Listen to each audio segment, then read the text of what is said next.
hello फ्रीवान good morning सकलोके और एया मैं school जाबले ready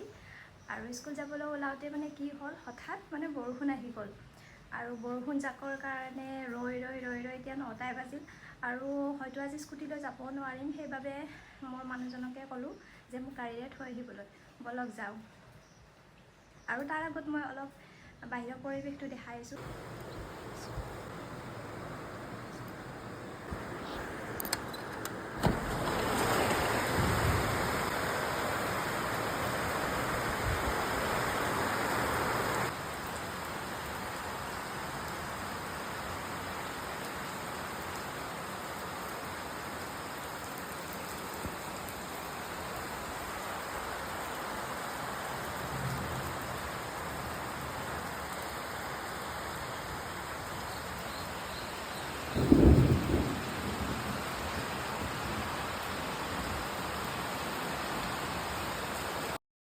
আৰু এয়া মই আহি দেখিলোঁ যে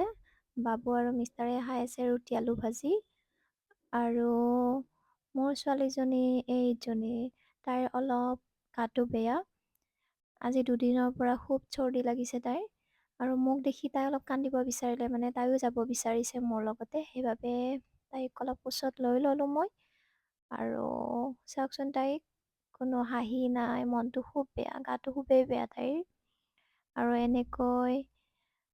যেহেতু বৰষুণটো কমি গৈছিলে অহা সময়ত সেইবাবে মই মোৰ হাজবেণ্ডৰ লগতে আৰু স্কুটিৰে আহিলোঁ আৰু এইটো হৈছে আমাৰ ভিতৰৰ ৰাস্তা আৰু এয়া চাওক পথাৰৰ কি ধুনীয়া পৰিৱেশ কোনে ক'ব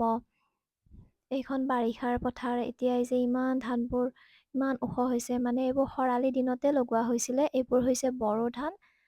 এইবোৰ সকলো মেচিনেৰে পানী তুলি এইবোৰ খেতি কৰা হৈছিলে আৰু এতিয়া বৰষুণ পাই সিহঁতে পুৰা ঠন ধৰি উঠিছে দেখিব যে কিমান ধুনীয়া হৈছে আৰু এইকেইজনীক চাওক এইকেইজন হৈছে আমাৰ আজি স্কুলৰ আলহী দেই আইয়া এইফালে এটা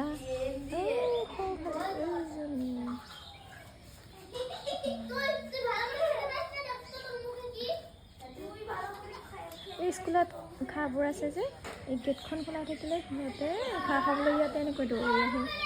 আৰু স্কুলখনৰ পৰিৱেশটো চাবলৈ গ'লে অলপ আগত বতাহ দিলে সেইকাৰণে গোটেই গছৰ পাতবোৰ আহি এনেকৈ পৰিছে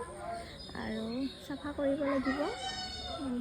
অলপ লেতেৰা হৈ আছে পৰিৱেশটো কিন্তু এই গছ গছনিবোৰ যেন এটা নতুন জীৱন পাইছে বৰষুণৰ পানী পৰি চাওক কি ধুনীয়া নতুন পাত আহিছে আৰু আমাৰ এই স্কুলৰ পৰিৱেশটো যিহেতু আজি বিদ্যালয়ৰ উপস্থিতি তেনে সেৰেঙা বতৰৰ কাৰণে সেইবাবে ময়ো আজি সোনকালে ওলালোঁ আৰু মিষ্টাৰকো ফোন কৰি ক'লোঁ যে মই স্কুলৰ পৰা ওলাইছোঁ আকৌ বতৰটো ইমানেই বেয়া হৈ আহিলে তেখেতক অলপ আগুৱাই আহিবলৈ ক'লোঁ আহি আছে আৰু আগুৱাই আহে মানে মই খোজকাঢ়ি অলপ আগুৱাই গৈ আছোঁ আহি থাকোঁতে আকৌ বৰষুণে পালে